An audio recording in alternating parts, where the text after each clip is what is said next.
Pengenalan masa Kerajaan Sriwijaya by Florentina. Masa awal Kerajaan Sriwijaya. Masa awal berdirinya Kerajaan Sriwijaya terjadi pada abad ke-7 Masehi, dengan bukti terkuatnya berasal dari catatan biksu Tiongkok, Ising, dan penemuan prasasti-prasasti kuno di Sumatera. Pusat awal kerajaan ini diperkirakan berada di sekitar Sungai Musi, Palembang. Masa perkembangan Kerajaan Sriwijaya adalah periode di mana kerajaan ini mencapai puncak kejayaan dan dominasi di Asia Tenggara, terutama antara abad ke-8 hingga abad ke-11. Perkembangan ini mencakup berbagai aspek, dari politik dan militer hingga ekonomi, sosial, dan kebudayaan. Masa keruntuhan Kerajaan Sriwijaya berlangsung secara bertahap sejak abad ke-11 dan mencapai puncaknya pada abad ke-13, dipicu oleh kombinasi faktor internal dan eksternal. Faktor eksternal, serangan dari Kerajaan Chola, India Selatan. Munculnya kekuatan maritim lain. Faktor internal, masalah geografis, pendangkalan di muara Sungai Musi terjadi akibat endapan lumpur.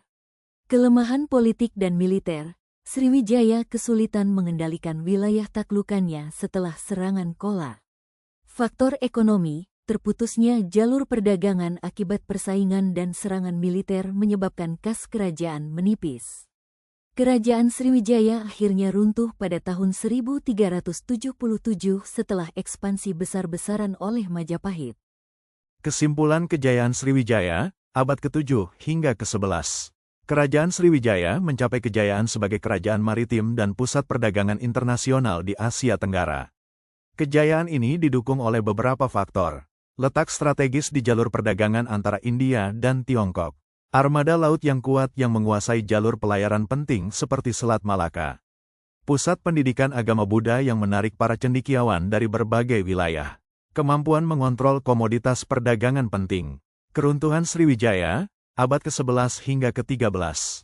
Keruntuhan Sriwijaya disebabkan oleh kombinasi faktor eksternal dan internal yang melemahkan kekuatan politik, ekonomi, dan militernya.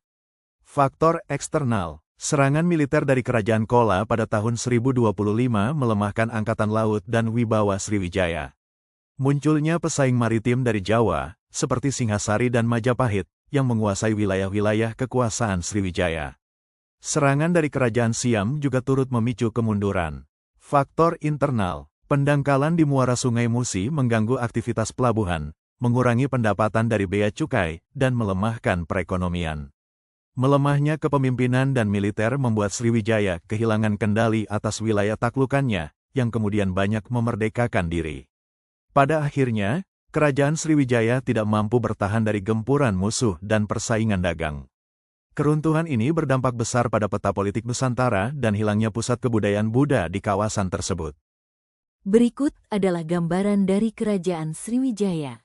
Sekian video dari saya, terima kasih sudah menonton video ini sampai habis. Maaf kalau ada kekurangan.